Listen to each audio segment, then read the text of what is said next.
cantik. Baca apa? Tak pakai tudung. Alah, rambut. Bagi baca. Cuba aku.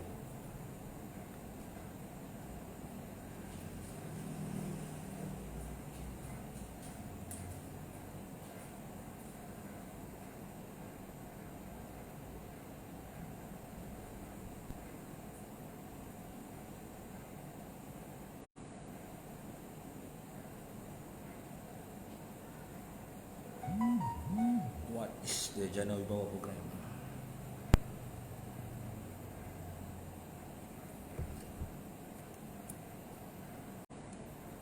Ya, tak tahu nak ramai ni noh. Sekejap. Tu masa apa ni? TikTok dia lari sikit dia kan. Okey, sekejap. Mata ni kabur sikit kan. Nanti ya punya hari beritahu nak pergi buat apa tu cermin mata baru kan. Belum sempat lagi lah kan. Assalamualaikum warahmatullahi wabarakatuh. Salam sejahtera. Sahabat-sahabat seperjuangan Abata. Semangat sikit Abata. Abata. Semangat sikit. Kan?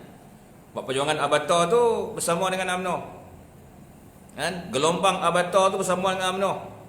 Kan? Bukan bersama Perikatan Nasional. Perjuangan mereka Jana Wibawa.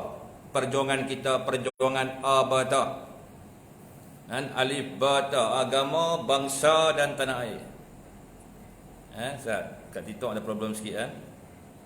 Jadi hari ini kita nak menggarap semula perjuangan Abata untuk membawa angin perubahan, merealisasikan impian atau harapan kita di akar umbi UMNO, iaitu mencetak kemenangan di pilihan raya yang ke-16.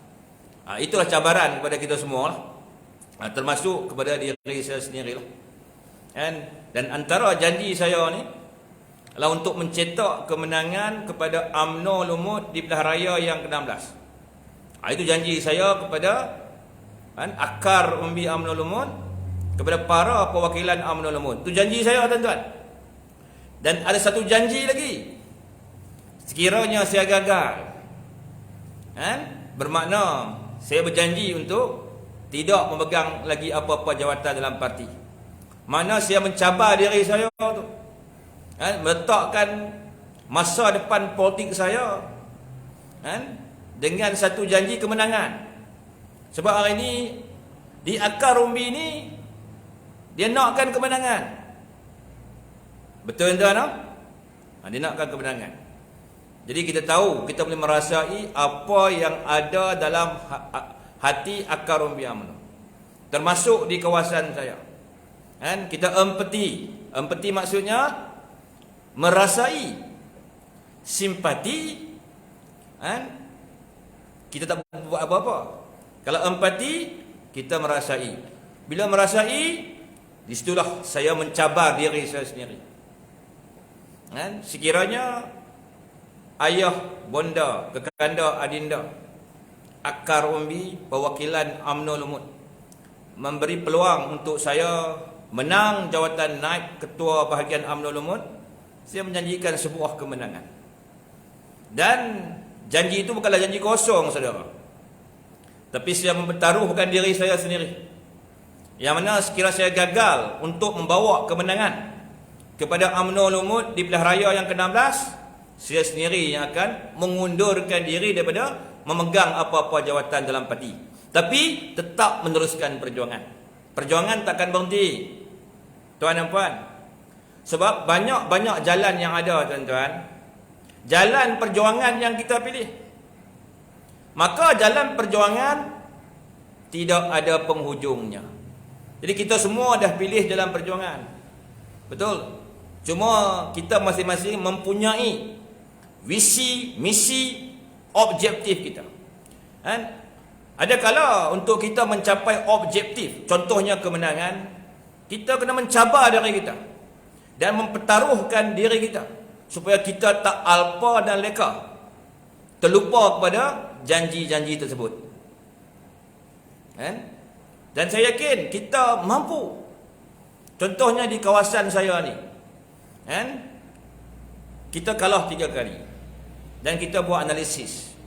Kan? Contoh kekalahan di Pilihan Raya ke-15 berpunca dari mana? Kita hilang parlimen. Kita kalah semua saluran pangkalan TLD. Di situ kelemahan kita. Jadi disitulah cabaran kepada saya sebenarnya. Kan? Untuk mengembalikan sokongan semua saluran pangkalan kepada UMNO Barisan Nasional di Pilihan Raya yang ke-16. Kan? Dan sekiranya saya gagal, bermakna saya juga kena menunaikan janjilah. Kan? Untuk tidak memegang apa-apa jawatan dalam parti. Dan ini janji yang daripada hati saya sendirilah. Saya tak terpaksa sebenarnya. Saya berjanji sebab nak meyakinkan semua pihak bahawa saya bukan main-main dalam hal perjuangan ini. Saya benar-benar nak mengembalikan kemenangan. Dan saya yakin jika kita berjuang berpasukan, kita mampu mencapai kemenangan di Pilihan Raya yang ke-16 untuk Parlimen Lumut, Dun Pangko dan juga Dun Pasir Panjang. InsyaAllah kita boleh. Sebab orang Melayu kekal sayang kepada UMNO. Hingga kesan ini, orang Melayu mencintai UMNO.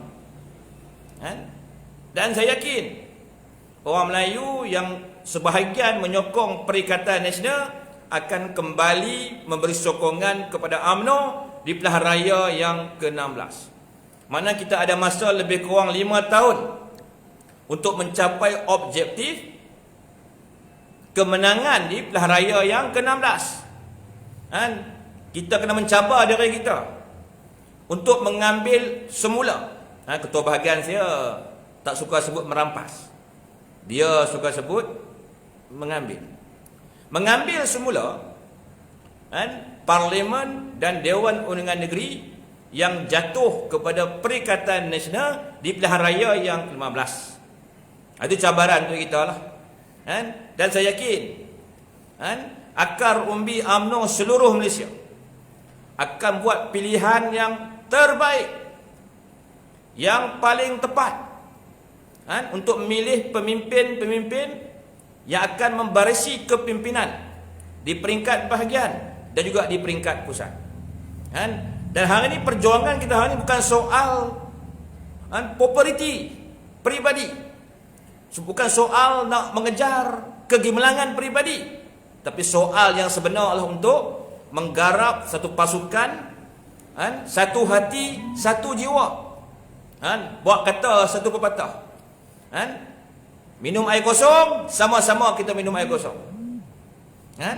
Makan roti kosong, sama-sama kita makan roti kosong. Itu falsafah dia. Maknanya kita nak pasukan yang satu hati, satu jiwa. Sebab kita kalah di Pilihan Raya yang ke-15 kerana pasukan kita, pemimpin kita tak sehati, tak sejiwa. Sebab ada sebahagian pemimpin kita yang berkiblatkan politik kepada Perikatan Nasional. Malah segelintir pemimpin tidak berpuas hati hanya kerana nama tak dicalonkan. Maka berlakulah berbagai serangan-serangan dari dalam kepada Presiden UMNO, sehingga menyebabkan masyarakat pengundi sikit sebanyak hilang kepercayaan kepada kemampuan UMNO untuk memimpin negara sekiranya menang. Di situ kelemahan kita sebenarnya. Jadi pemilihan ni kita pastikan pemimpin yang kita nak pilih itu pemimpin yang boleh bekerja dalam pasukan, pemimpin yang boleh sehati sejiwa untuk menggarap sebuah pasukan yang mantap. Boleh tuan? No? Boleh. Target kita kemenangan. Betul? Kita nak menang. Kan? Kita tak mau kalah, kita nak menang. Jadi kalau kita nak menang, kita mestilah berusaha untuk menang. Dan dalam politik tak ada perkataan cuba, tak ada. Kan?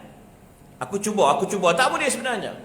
Kan? Kalau kita nak berlawan, kan? Kena berlawan habis-habisan, all out. Dan kena pastikan kemenangan tu milik kita. Kan?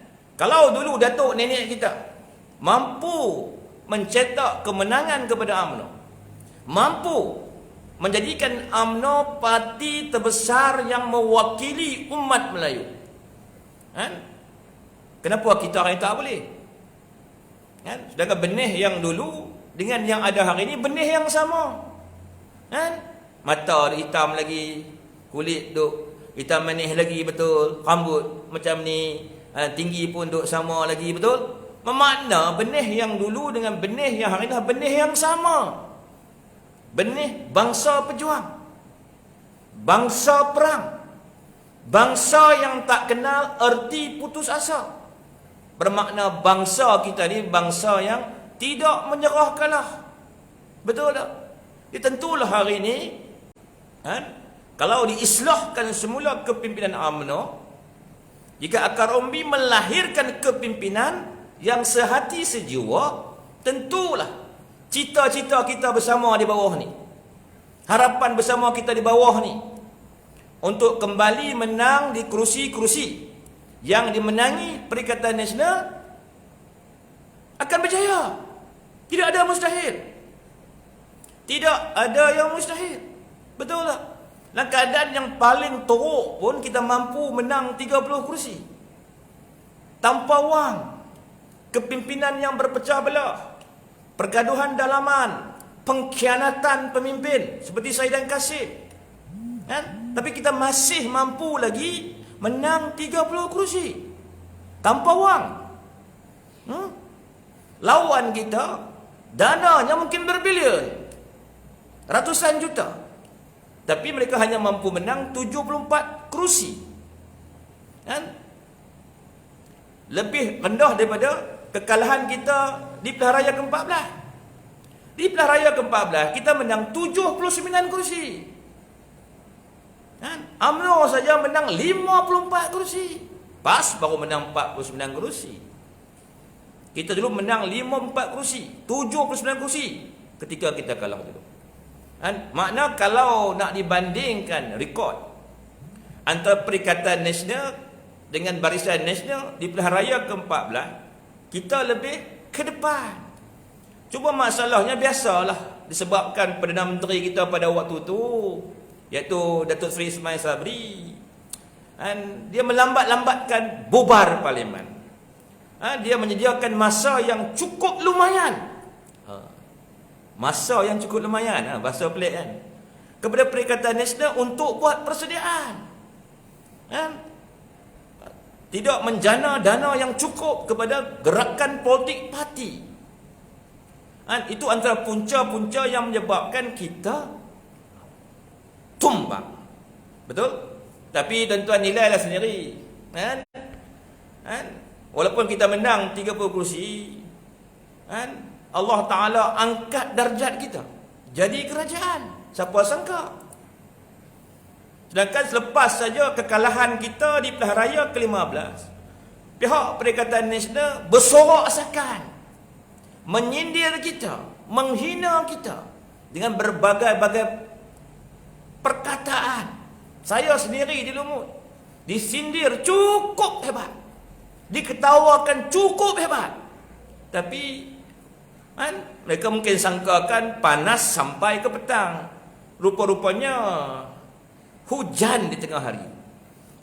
Harapan besar mereka untuk menguasai jawatan Menteri Besar Perak, untuk menguasai jawatan penting dalam kerajaan, gagal. Biasalah orang tamak seluruh rugi, orang tua kata. Yang dikejar-kejar mereka tak dapat, yang dikendong-kendong jatuh berciciran. Sebab apa? Sebab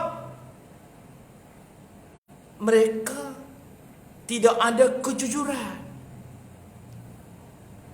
Mereka nak jadi kerajaan dengan cara mencuri. Mencuri hak orang lain. Bermakna mereka tidak menghormati pengundi. Mereka tidak menghormati akar umbi parti kita. Mereka tidak menghormati perlembagaan parti kita. Bermakna mereka lah kumpulan yang tidak bermaruah sama sekali. Sanggup mereka mendapatkan SD 10 ahli parlimen kita. Ini perbuatan yang jijik, saudara. Perbuatan yang tidak bertamadun. Dan mereka ini tidak menghormati undang-undang yang mereka angkat tangan luluskan dalam parlimen, iaitu anti-hopping law atau akta anti lompat parti. Mereka sendiri yang sokong rang undang-undang tu dijadikan akta. Tapi seusai pilihan raya ke-15, mereka sendiri yang melanggar undang-undang tersebut. Nampak, tuan-tuan? Jadi Perikatan Nasional bermaruah ke? Tidak bermaruah, saudara. Mereka hanya meletakkan kepentingan kuasa di atas sekali.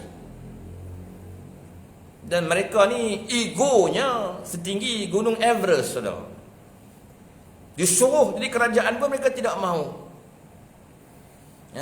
Hanya kerana enggan berketuakan Datuk Seri Anwar Ibrahim. Sedangkan kita di sini yang bermusuh dengan Datuk Seri Anwar Ibrahim puluhan tahun lamanya, boleh berlapang dada. Buang yang keruh, ambil yang jernih. Hanya kerana mikirkan soal keselamatan negara, soal kehidupan rakyat. Mana kita parti yang boleh berkorban tanpa menjual prinsip demi menyelamatkan agama, bangsa dan tanah air kita. Mana parti kita parti yang hebat. Parti hebatlah. Mana tidak pentingkan diri. Okey, tuan-tuan, sikit sebanyaklah mukadimah kita pada malam ni lah. Sikit sebanyak. Idris Ahmad baca betul tak baca? Saya spontan saja. Saya cakap top 1 boleh, top 2 pun boleh. Nak bercakap di hadapan masyarakat ramai-ramai pun boleh. Tak ada masalah. Dulu masa Tun Mahathir menjadi Perdana Menteri yang ke-7, Muhyiddin sebagai Menteri KDN, mereka haramkan saya berucap di mana-mana perhimpunan awam. Mereka haramkan. Sebab kalau kita buat satu perhimpunan, kita kena mohon permit daripada KDN. Selepas tu, nama pemidato kita kena hantar sekali dengan IC kepada Bukit Aman. Kalau Bukit Aman tak benarkan mana-mana pemidato berucap, tak boleh berucap. Itu yang terjadi kat saya. Saya nak berucap di pentas kuasa rakyat di Tentera Merdeka, pun tak boleh. Hantar nama kat Bukit Aman, Bukit Aman kata tak boleh, ini orang tak boleh. Sebab apa? Pihak Muhyiddin beranggapan saya ni berbahaya kepada ketenteraman awam. Padahal tak bahaya pun saya ni. Cuma ucapan tu mesti dah berapi-api. Tapi tak adalah sampai nak melaga-lagakan rakyat, nak mencetuskan huru-hara ataupun sebagainya. Tuan dan puan, ditahan PDRM ni zaman Mahathir Muhyiddin ni 12 kali. Tak silap je 12 kali. Zaman Muhyiddin jadi PM kena sekali, tuan-tuan. 13 kali semuanya. Rumah saya ni kena serbu 2 kali, saudara. Pukul 9 pagi, ada orang ketuk pagar rumah saya. Lepas saya elok lah jendela ni. Saya tengok-tengok, wih, banyaknya kereta. Macam-macam kereta duk ada. Bersusun-susun kereta ni. Tengok pegawai polis keluar, pegawai SKMM keluar. Tunjuk waran dekat saya. Saya pun tengok waran. Isteri saya tengok. Lepas tu bawa saya ke balai. 2 kali saya kena, rumah saya kena serbu atas laporan yang dibuat oleh kerajaan Tun Mahathir pada waktu itu. Jadi itu semua pengalaman-pengalaman yang saya ceritakan balik lah, kan? Sikit sebanyak lah, kan? Okey tuan-tuan. Drama apa ni? Apa ni? InsyaAllah kita boleh bawa ke Pakistan. Sebelum ni memang sukar kita untuk meyakinkan orang Melayu untuk menyokong kita sepenuhnya. Disebabkan yang pertama, kita tak menguasai media arus perdana. Yang kedua, kita tak menguasai media konvensional. Yang ketiga, kita tak menguasai media mutakhir, iaitu media sosial, Facebook, TikTok, YouTube, dan yang sealiran dengan dia. Di media-media ni sebelumnya dikuasai oleh Perikatan Nasional dan juga Pakatan Harapan. Betul, di kita lah kumpulan yang paling lemah dalam media pada waktu itu. Yang kedua, Perikatan Nasional, parti lawan-lawan kita ni menggunakan helah politik, iaitu menjadikan kluster mahkamah sebagai modal utama politik mereka untuk menghasut rakyat menolak kepada calon-calon UMNO Barisan Nasional.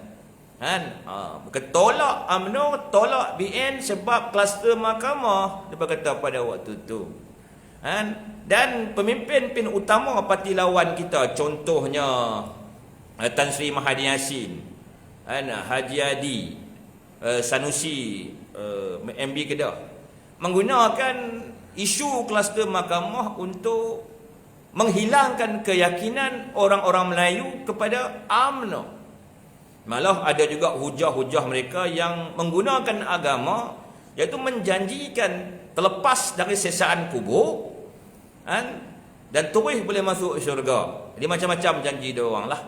Dan pada waktu tu masyarakat melihat kepimpinan Perikatan Nasional ni macam bersih, sebab tak ada kluster mahkamah, tak nampak dia orang punya perangai yang sebenar. Jadi banyak jugalah orang Melayu yang menaruh harapan yang tinggi kepada Perikatan Nasional. Tapi hari ini bila terbongkar isu kes Jana Wibawa, dan ada dua pemimpin bersatu yang didakwa di mahkamah kerana meminta rasuah, termasuk ketua penerangan bersatu tu, Wan Saiful Wanjan.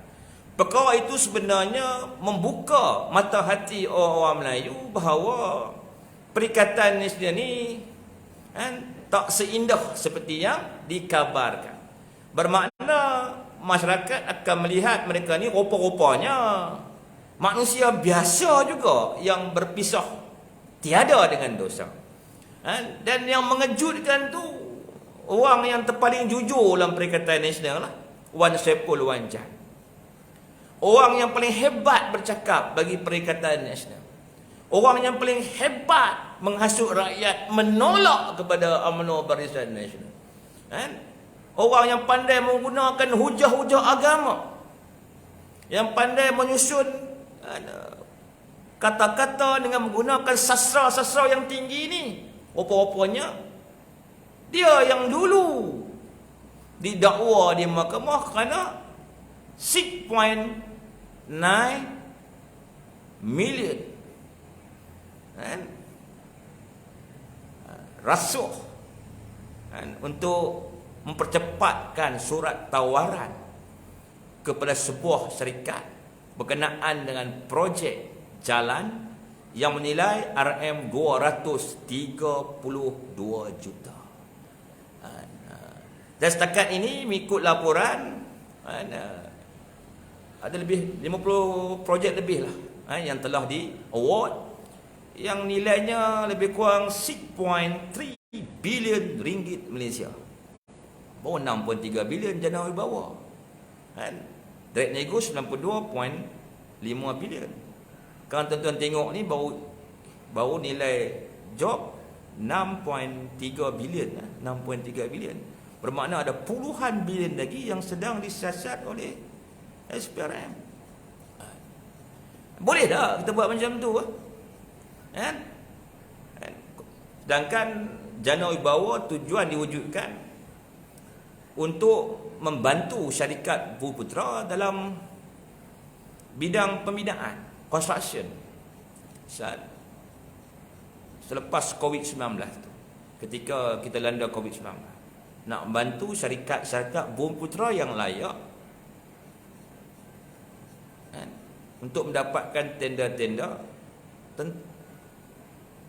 pembinaan, construction.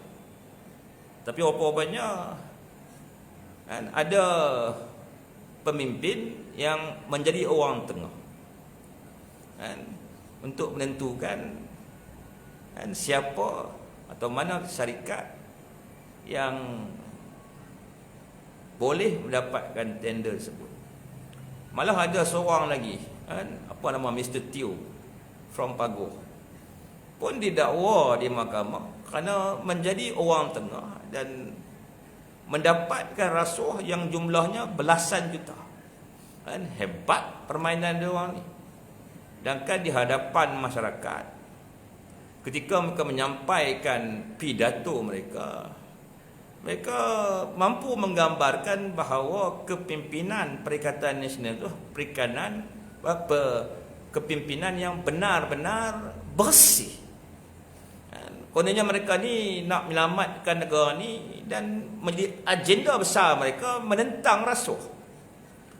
Tapi hari ni, adakah mereka menentang rasuah atau mereka cuba nak menegakkan benang yang basah dan menjatuhkan hukum bersalah kepada Presiden UMNO? Kononnya ini semua konspirasi atau rancangan Dr. Zahid Hamidi untuk membuat pendakwaan terpilih kepada kepimpinan bersatu.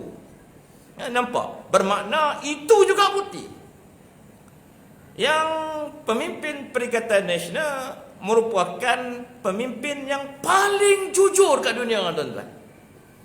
Paling jujur. Padahal penipu. Okey, tuan-tuan. Terima kasih tuan. Terima kasih SL Sebizombo, terima kasih.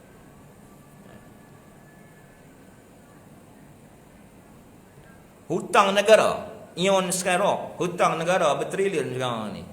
Itu juga jasa Perikatan Nasional. Kan? Buat hutang sampai 1.2 trilion. 60% kan, berbanding KDNK negara. Sedangkan dulu Muhyiddin dan Mahathir kan, menghasut rakyat menolak BN kan, untuk selamatkan negara dari bankrupt. Kononnya laporan bank negara pada waktu tersebut tak betul kan. Bank negara kata hutang kita pada waktu tu RM 686 bilion kan, 47.8% daripada KDNK negara kan. Unjuran hutang menurun yang terendah sepanjang kemerdekaan Malaysia kan. Tapi Mahathir kata jangan percaya, Muhyiddin kata jangan percaya kan, angka-angka tersebut tak betul. Yang sebetulnya mereka kata hutang negara zaman bosku bertrilion ringgit. Tuan-tuan, dia bohong satu Malaysia ni kan. Malah ketika Tun Mahathir menjadi PM yang ketujuh, ketika beliau berucap di hadapan penjawat awam di Putrajaya, dia minta penjawat awam tu ikat perut. Dia minta rakyat ikat perut.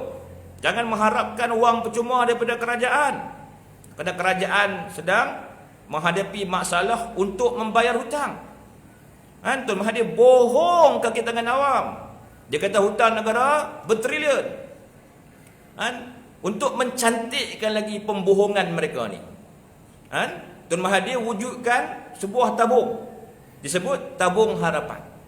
Maka berpusu-pusulah rakyat kita, dari yang tua sampailah yang paling muda, menderma ke dalam tabung yang dibuat oleh Tun Mahathir. Tabung tu sebenarnya adalah idea Tun Mahathir.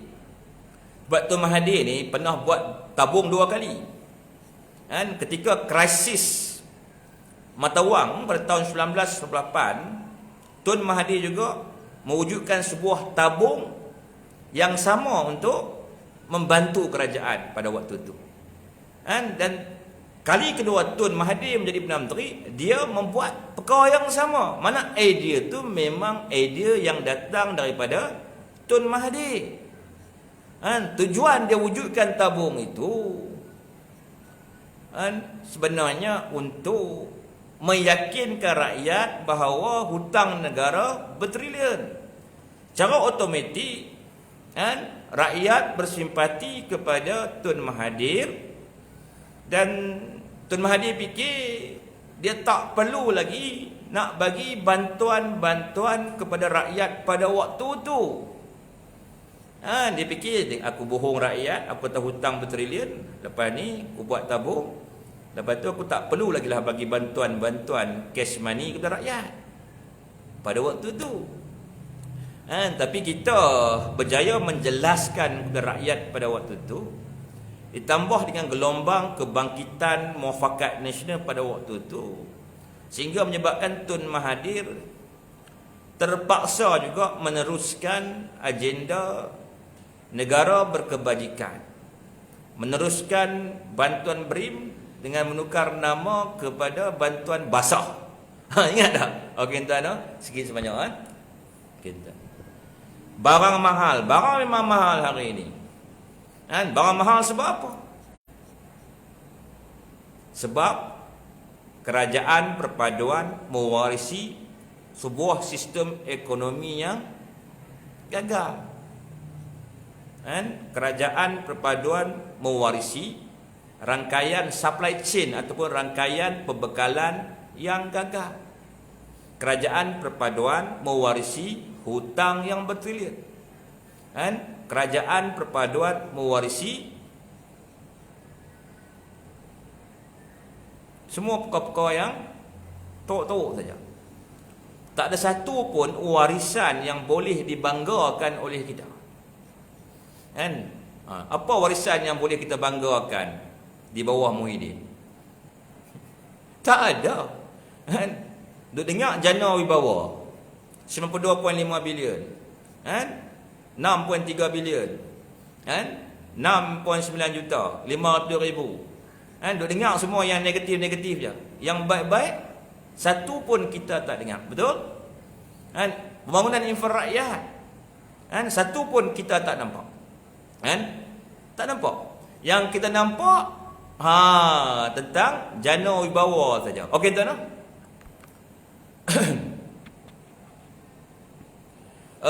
Zabidi Zainal, dengan berbekalkan hati kental dan bersetialah UMNO BN, kita semua membuatkan negara maju dalam kepimpinan, insya-Allah. Biasalah tuan-tuan, jatuh bangun dalam kehidupan, jatuh bangun dalam perjuangan, jatuh bangun dalam menguruskan negara ni adatlah. Sebab pada waktu tu Mahathir Muhyiddin berjaya menipu rakyat. Rakyat pada waktu itu memikirkan bahawa keadaan ekonomi negara teruk.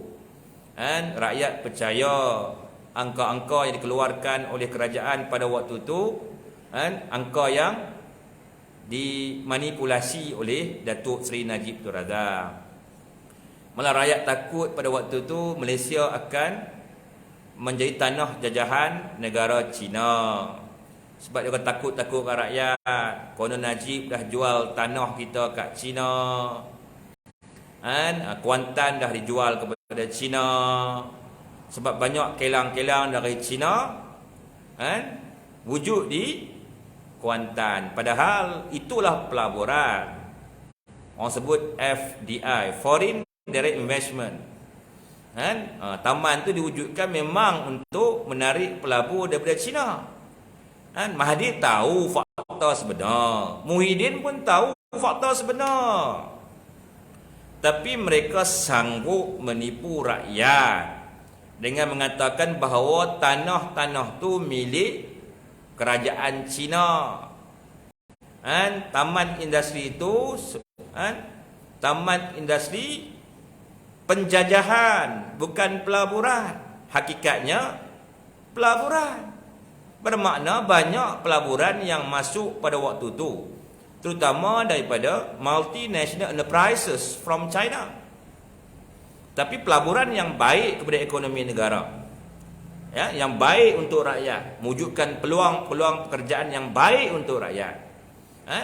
Akhirnya disalaherti oleh rakyat kerana kebijakan Mahathir dan Muhyiddin berbohong. Seni nak bohong orang ni bukan susah. Cipta tu persepsi. Apa maksud persepsi? Perception. Perception maksud dia seni pembohongan yang dicampur dengan sedikit kebenaran. Diramailah masyarakat pada waktu tu percaya, dan mereka berjaya menaikkan semangat patriotik rakyat untuk menyelamatkan negara dari dijajah Cina.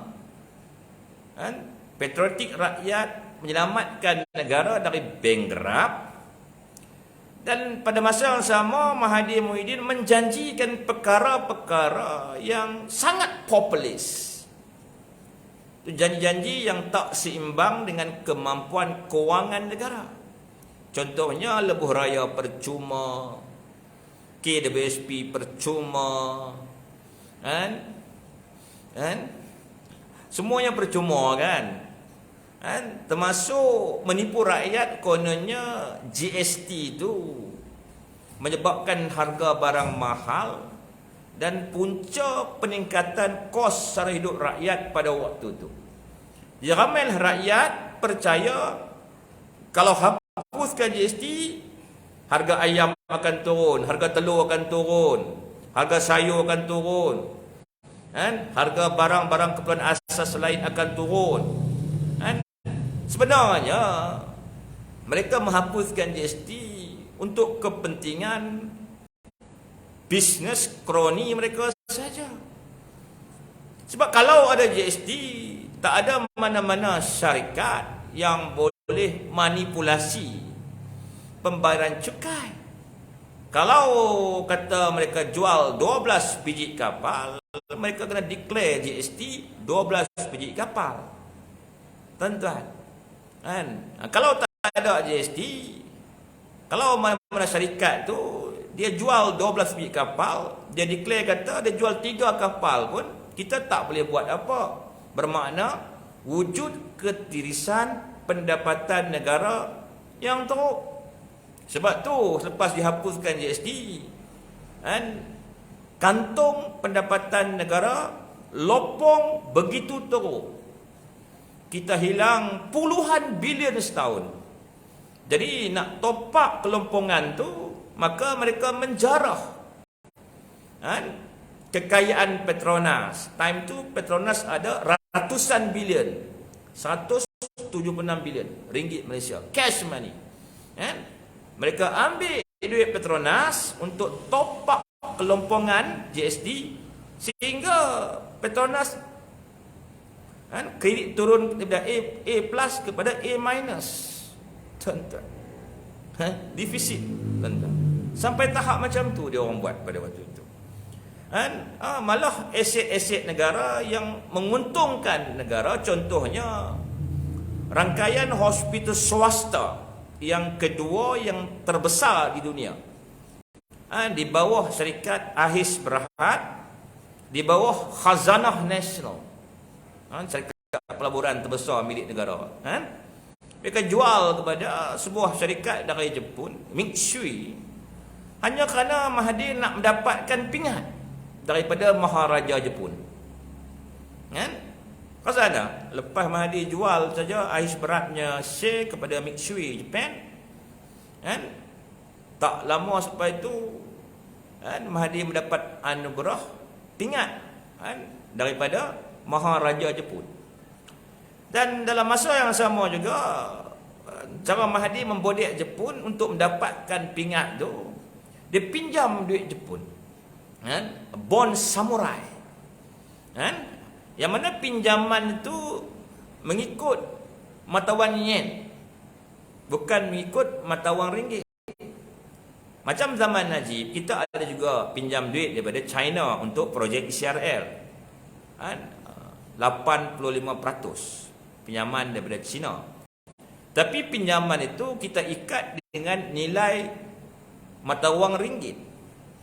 Makna pinjaman tu takkan naik, takkan turun. Kan? Pasal ikut ringgit. Berbeza dengan pinjaman yang dibuat oleh Mahathir mengikut mata wang yen. Kan? Yen ni mata wang yang strong, betul, yang kukuh. Jadi kita jenuh bayar bunga lah. Kan? Nak habis bunga saja mungkin makan masa puluhan tahun. Nak habis bunga saja, belum sentuh pokok, tuan-tuan. Berbeza pinjaman kita dengan China sikit dulu. Kan? Kita bayar hutang tu mudah sebab dia ikut mata wang kita. Mata wang kita naik pun hutang duk macam tu, mata wang kita jatuh pun hutang kita duduk macam tu juga, tak ada perubahan. Mana kebijakan Najib Razak menguruskan hutang dan tidak membebankan kewangan negara sebab diikat dengan mata wang kita. Berbeza dengan Mahathir, dia ikat dengan mata wang yen. Jenuh bayar bunga, tuan-tuan. Puluhan tahun pun hutang bond samurai takkan habis, tuan-tuan. Nak habis macam mana? Tuan bayang RM1 jatuh hari itu, RM4.80 berbanding $1. Tuan bayangkan berapa banyak bunga kita nak bayar kepada Jepun tu. Cukup banyak. Ni cerita tuan-tuan, hanya kerana Mahathir dapatkan pingat saja. Nak dapatkan anugerah daripada Maharaja Jepun. Saya kata dari dulu lagi. Tun Mahathir seorang pemimpin yang mengejar piala. Seorang pemimpin yang mengejar anugerah kepada dirinya. Ini Tun Mahathir. Kan? Dia buat apa saja pada waktu tu kerana nak dapatkan nama. Kan? Contohnya apa dia buat? Proton 1985. Dan kan pada waktu tu kalau dipikirkan, infra rakyat sangat mundur. Jalan raya pun tak cantik lagi. Kampung-kampung masih lagi tanah merah. Kan? Jambatan ni banyak pakai jambatan gantung. Betul? Kan? Kampung-kampung time tu elektrik pun tak ada lagi, duk pakai pelita ayam lagi. Betul? Betul tak tuan? Sepatutnya kan, dia kena membangunkan infra rakyat dulu, baru wujudkan syarikat Proton, betul? Kan? Tapi kerana dia nak mengejar nama, nak menjadi negara ASEAN yang pertama mengeluarkan kereta, dia mengabaikan pembangunan infra rakyat. Kan? Sebab tu Proton ni dia rugi puluhan tahun. Kan? Proton hanya kembali bernafas, kan? Itu pun kerana Najib Razak punya idea. Kan? Dia minta Proton menjalinkan kerjasama dengan syarikat asing untuk mendapatkan teknologi yang mutakhir. Itu yang keluar Act 70, Act 50 itu. Itu idea Najib Razak, bukan idea Tun Mahathir. Kan? Kalau ikut idea Tun Mahathir, sampai bila-bila pun Proton tak boleh untung. Sampai bila-bila lah kerajaan kena menanggung beban yang teruk kerana nak menyelamatkan Proton berulang-ulang kali. Berbeza hari ini, Proton menjadi syarikat kereta peneraju Malaysia. Nombor 1 sekarang Proton, tuan-tuan. Dulu tak ada nombor, tuan-tuan. Kan? Tak ada nombor. Kan? Asyik Pro 2 je nombor 1, kan? Sekarang Proton dah ambil alih penguasaan jualan kereta di Malaysia. Sebab siapa? Sebab Najib Razak. Kan? Tuan-tuan ingat baik tak? Antara apa tu perkara yang Mahathir Muhyiddin hasut rakyat di Pilihan Raya ke-14, kononnya Najib dah jual Proton ni kepada syarikat Cina. Kan? Mahathir kata kita tak boleh lagi berbangga dengan Proton. Kerana Proton bukan lagi milik Malaysia, dia kata. Proton sudah menjadi kereta kebangsaan Cina, dia kata pada waktu. Ingat tak? Ingat tak? Tak ingat? Ramai ingat kan? Nampak? Padahal Proton milik syarikat swasta gergasi Malaysia. Pegangan kerajaan tak ada dalam Proton. Bukan Mahathir juga yang desak bosku untuk menjual semua pegangan kerajaan kepada syarikat tersebut. Mana share proton milik syarikat tempatan. Dan syarikat tersebut yang menjual 40% lebih sahamnya kepada Gary. Tapi tuan tengok momentum proton hari ini. Hebat tuan-tuan, dihormati. Lambang kemewahan, lambang teknologi. Betul? Nampak? Tidak? Banyak lagi lah yang Tun Mahathir tipu tuan-tuan. Berlambak-lambak tipu. Macam-macam dia tipu. Okey tuan-tuan. Isyak Nayan, silap Syafiq Halim. Tak mau pasal Syafiq Halim tu biarkan dia lah. Ni pengajaran kepada diri dia. Bahawa atas langit tu ada langit lagi tuan-tuan. Atas langit ada langit. Jangan kita fikir tak ada langit lain dah. Atas langit ada langit. Buat kata patah, jangan menggigit lebih daripada kemampuan kita untuk mengunyah. Dan kita janganlah cuba ma'anaya kepada mana-mana lawan kita yang lebih rendah daripada kita. Contoh, dia nak saman saya tak pasal-pasal. Dia invite saya masuk dalam live TikTok dia. Lepas tu bila dia tak lepas pi, dia mula fitnah saya buat serangan peribadi. Lepas tu buat jenayah terancang untuk memerangkap saya pada malam tu. Saya tahu. Dan nak menyaman saya. Saya pun kata nak saman saya buat apa? Apa salah saya? Yang sudah-sudahlah saya kata. Dia nak saman saya juga. Tak apa saya kata. Saya pun nak buat macam mana. Orang nak saman kita, orang ada duit, orang ada lawyer. Nak saman saya nak buat apa? Saya tunggu je lah pada waktu tu. Dan menyerahkan nasib saya ni kepada Allah Subhanahu Wa Taala. Time tu ni semanjung ni lah, semanjung ni. Orang-orang Perikatan Nasional menyindir-nyindir saya. Menyindir-nyindir sahabat-sahabat saya. Sampai dalam surau pun sahabat saya kena sindir dengan orang Perikatan. Maka takut-takutkan sahabat saya. Syafiq nak saman Ismi, sekali-sekali dengan engkau pun kena saman dengan Syafiq. Syafiq tu cakap ada fakta, Ismi tu auta, dia orang kata. Semua orang sangat bergembira lah, orang PM bergembira lah saya nak kena dengan Syafiq ni. Tapi saya pilih mendiamkan diri lah.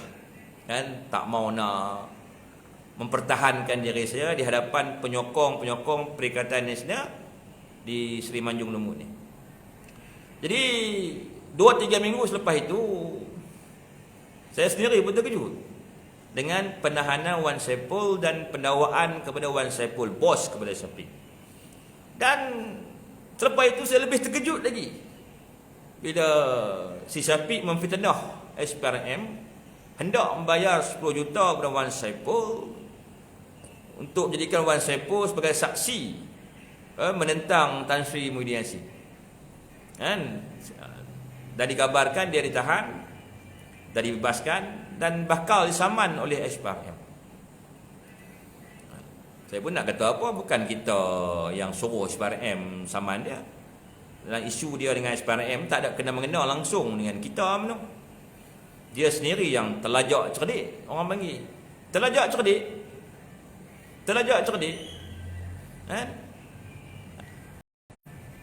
Mencipta persepsi yang tak sepatut dia cipta.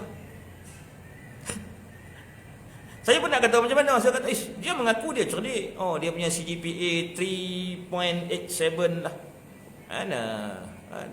Ada 2 deep, satu mekatronik, satu lagi science computer. Dia suka cerita CGPA dia 3.87. Hebatlah orang ni kan. Ada 2 deep, graduan daripada UM dan sebuah college international from Jerman. Hebatlah orang ni. Tapi tak sangka lah saya, kan, cerdik terlajak sampai boleh mencipta satu fitnah yang cukup jahat, kan, kepada SPRM. Kalau dia fitnah UMNO nak bayar Wan Saiful, okey lah, UMNO parti politik, betul. Ini boleh fitnah SPRM nak bayar Wan Saiful 10 juta. Abang ada orang masak?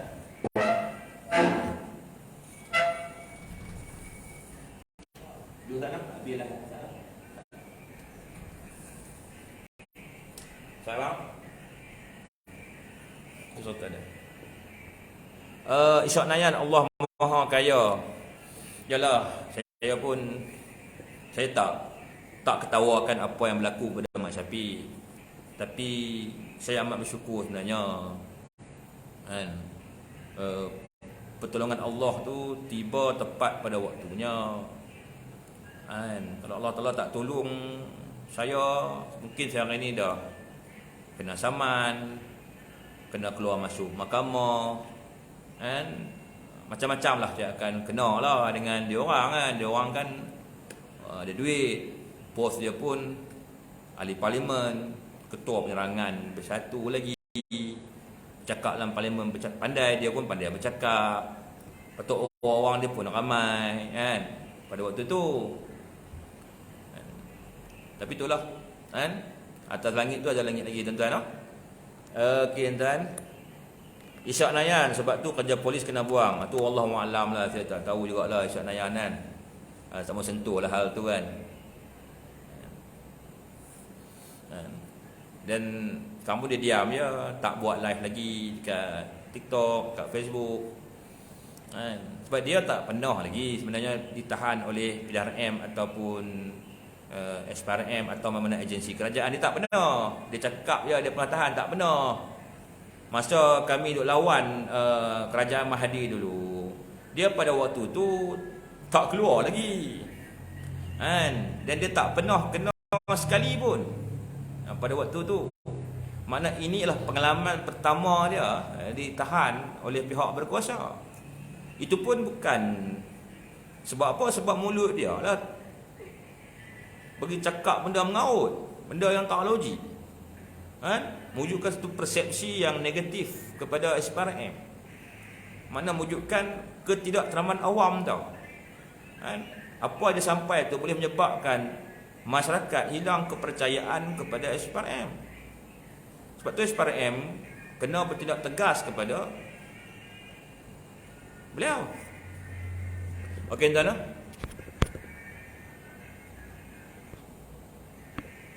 Jasi ini, hai Abang Mat, selamat malam, lama ada jumpa Abang Mat selepas film hari tu. Terima kasih Tuan Jasi Saras, thank you. Ada persoalan, tuan?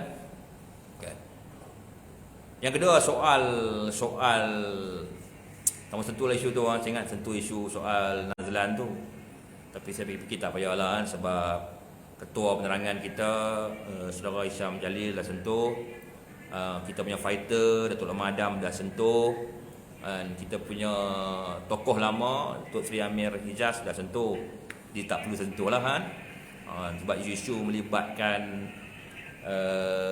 contohnya soal hakim-hakim ni kena apa tu, penceramah yang benar-benar mempunyai keupayaan untuk mengupas.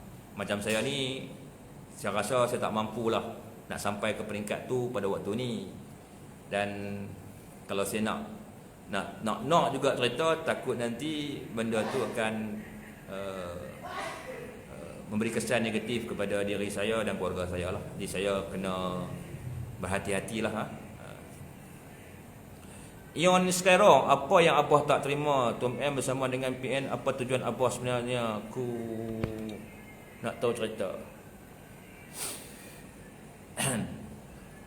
Sebenarnya kalau tanya saya lah tentang soalan Ion Skyrock tu, okey, kenapa Mahathir Muhyiddin menjatuhkan kerajaan PACE? Okey, mereka tidak ada pilihan lain pada waktu tu.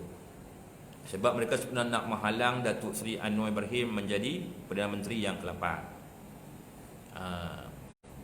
Jadi sebelum tu rancangan awal mereka nak haramkan UMNO menggunakan kuasa kerajaan.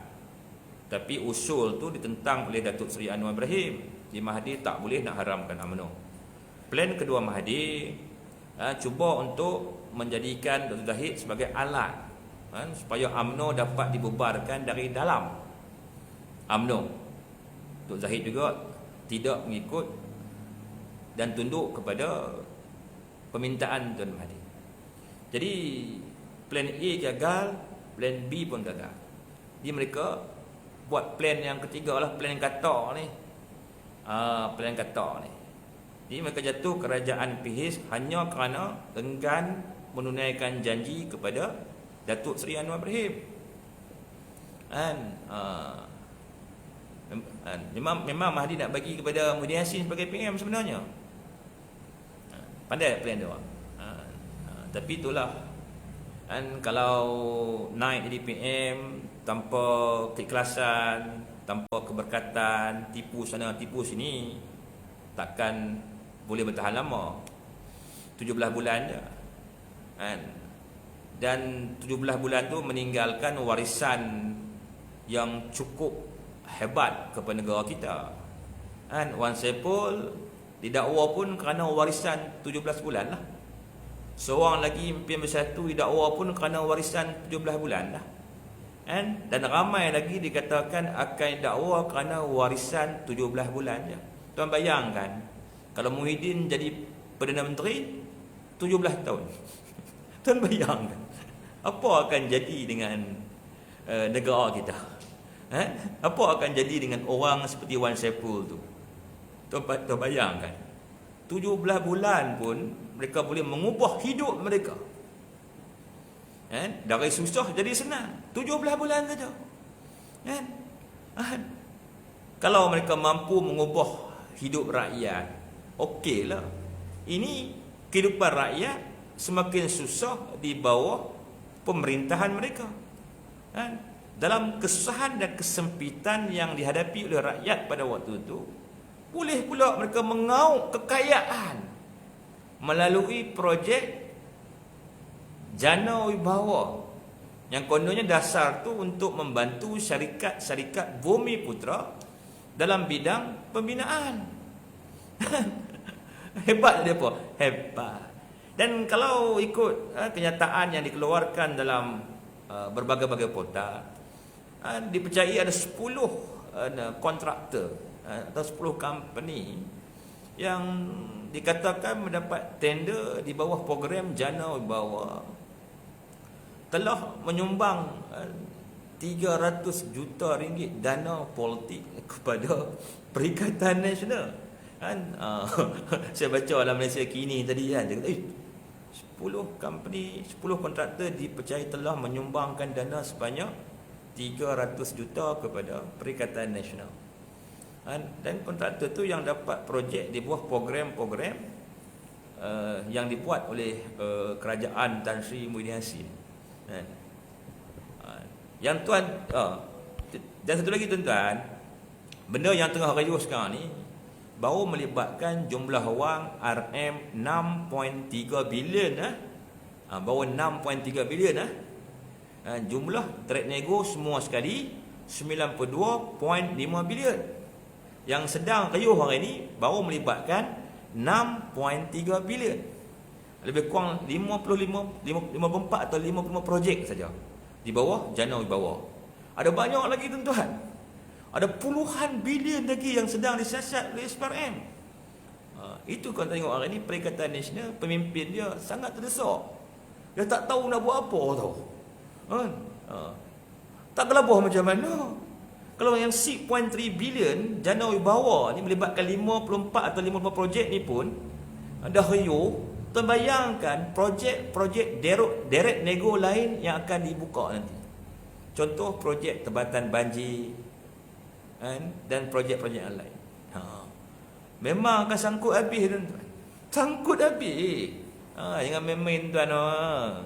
Kalau kita ni tak jujur depan masyarakat, kita kata kita ni ikhlas nak bantu rakyat, nak menyelamatkan negara, kan? Kita duk mengaku depan rakyat kita ni ada integriti, kita tak makan rasuah dan sebagainya. Tapi di sebaliknya kita melakukan perkara-perkara tersebut, kan? Allah Taala, kan? Allah Taala ada, main Allah Taala tengok, depan manusia boleh tipu, kan? Kita dah. ZBD Zainal, thank you, teruskan perjuangan squad, berkesempatan singgahlah kerana berbagi masa saya nak menjenguk Tulang Madam pula and Osman Kucing Tanah dan lain-lain. Moga Allah memberi laluan mudah, amin. InsyaAllah tentang pemilihan ni kita bertanding secara sihat, kita mengamalkan kejernihan politik, dan saya sendiri pun tak akan sama sekali memburuk-burukkan lawan saya, kan? Tempat saya ni untuk jawatan naib ketua bahagian, kan? 2 penjuru, 1 lawan 1, dan dikatakan saya akan berlawan dengan timbalan ketua bahagian saya sebelum ni, Datuk Rashidi Ibrahim. Tak apalah, saya menghormati Datuk Rashidi sebagai pemimpin yang senior, dan saya menyerahkan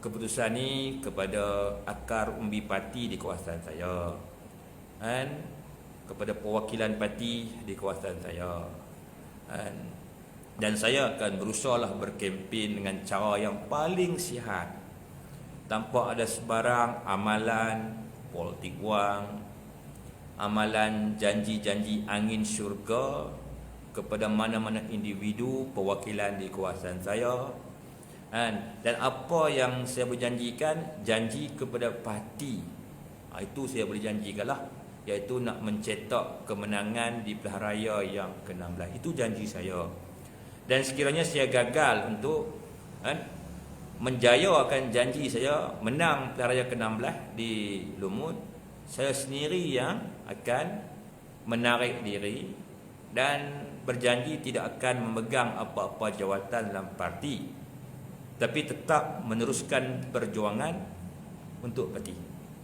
Sebab setiap perkara yang kita janjikan, kita mesti bertanggungjawab atas kegagalan. Pemimpin dia kena bertanggungjawab. Saya berjanji, dan saya nak meyakinkan janji saya tu kepada perwakilan di kawasan saya ni. Saya meletakkan syarat. Syarat tu, kalau tak berjaya, saya akan berhutang.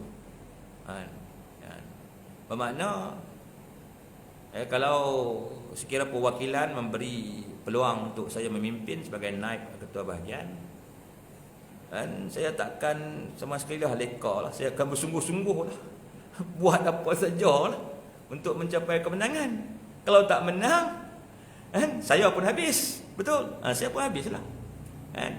Saya berjanji kepada kaum di kawasan saya sendiri. Dan itu satu cabaran yang besar kepada diri saya. Saya mencabar diri saya supaya saya sekiranya menang tidak leka, dan mencabar diri saya untuk bekerja bersungguh-sungguh secara berpasukan untuk mencetak kemenangan di pilihan raya yang 16. Dan ini antara pelayaran yang hebatlah untuk saya lah. Saya kan ex-Navy, kita sebut pelayaran, insyaAllah lah. Dan saya juga yakin akar umbi di kawasan saya mahukan angin perubahan. Saya juga memahami perasaan akar umbi di kawasan saya yang mahukan kemenangan. Sebab kami dah 3 kali lah kalah di Lumut. PRU 13 kami kalah, PRU ke-14 kami kalah, PRU ke-15 juga kami kalah. Jadi janji saya tu PRU ke-16 menang. Dan saya seorang yang agak mencabar, tuan-tuan. Saya ni perkara-perkara yang Kita yakini betul, saya takkan kata tak betul lah. Saya akan lawan habis lah. Tak kira siapa saya lawan kan. Saya akan fight habis lah. Apa hal melibatkan parti, saya akan fight habis lah. Orang tak mudah lah nak memperkotak-katikkan kita lah. Sebab saya memang orang macam tu. Semua orang kat Malaysia pun kenal saya macam tu lah. Jiwa saya memang macam tu lah. Contoh dulu, ketika orang Melayu diusir daripada flat PPR Kampung Manggih Pulau Pinang, Selai Sepinggang, saya pergi di Pulau Pinang tu, tidur kat kaunter tu. Orang ajak saya makan kedai mamak, saya tak mau pergi. Saya tidur kat sana 2 minggu tu. Tidur bersama dengan penduduk diusir. Lawan ni sampai nak bertumbuk dengan esko kerajaan negeri Pulau Pinang pada waktu tu. Sampai nak bertumbuk, tuan-tuan. Dan sekali perjuangan bersama dengan NGO lain pada waktu tu berjaya lah. Yang mana kerajaan Pulau Pinang akhirnya akur dan setuju menyediakan rumah mampu milik kepada penduduk yang diusir, dan rumah tu akan menjadi milik penduduk, yang mana loan pun kita fight. Kerajaan negeri Pulau Pinang akhirnya bagi loan kerajaan kepada penduduk yang diusir. Yang ramai kena usir ni Melayu. Cina 2 keluarga, India 1 keluarga. Mana Melayu, Cina, India kena usir pada waktu tu. Memang fight habis. Fight gila-gila. Sampai dapat rumah. Rumah pula dapat loan pula kerajaan negeri. Bayaran bulanan ni pun murah. Alhamdulillah lah. Dan saya, kawan-kawan tak dapat apa-apa pun. Cuma kita rasa sangat terharu lah, kerana Allah Subhanahu Wa Taala mempermudahkan urusan perjuangan di Pulau Pinang tu. Kita boleh tengok keluarga-keluarga miskin tu dapat rumah pun kita dah rasa lapang sangat. Tengok anak-anak depa dapat tempat tinggal seronok lah. Sian kan jiwa saya memang macam tu lah. Tak boleh lah orang nak buat lebih kurang kepada mana-mana rakyat kita lah. Yang miskin lagi saya bela lah, tuan-tuan. Yang miskin tu memang saya bela habis. Peniaga-peniaga jalanan ni memang saya akan bela habis. Peniaga-peniaga pasar malam ni memang saya akan bela habis. Sebab dulu pun saya biasa meniaga tepi jalan. Saya juga biasa pernah meniaga di pasar malam. Jadi kita dah melalui semua pengalaman-pengalaman tu. Jadi kita tahu apa perasaan orang yang meniaga pasar malam, pasar hari, orang meniaga di market, orang meniaga di jalanan. Kumpulan ni lah keutamaan saya lah. Keutamaan saya lah. InsyaAllah lah, saya yakin kita mampulah mencetak kemenangan di Pilihan Raya ke-16. Sekali lagi saya berharap ayah, bonda, kekanda, adinda, seluruh perwakilan UMNO Lumut memberi kepercayaan kepada saya. Saya akan buktikan. Orang kata motor saya tu sedia berkorban. Sedia berkorban tu faham-faham lah. Tak ada masa rehat lah. Tak ada masa rehat lagi. Tak ada masa rehat, tak ada masa bercuti. Masa untuk bekerja tanpa henti sampai Pilihan Raya 16. Memang teruk sikit lah kerja tapi untuk kita mendapatkan kemanisan kejayaan, kita perlu usaha yang kuat. Tak boleh nak main-main lah. Maknanya kita kena kerja lah.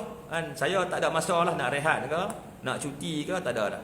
Memang kau buat kerja habis-habisan untuk meyakinkan semula masyarakat pengundi di kawasan Parlimen Lumut. InsyaAllah kita mampu buat. Inilah angin perubahan. Boleh tuan-tuan? Sebelum dulu, masih tuan.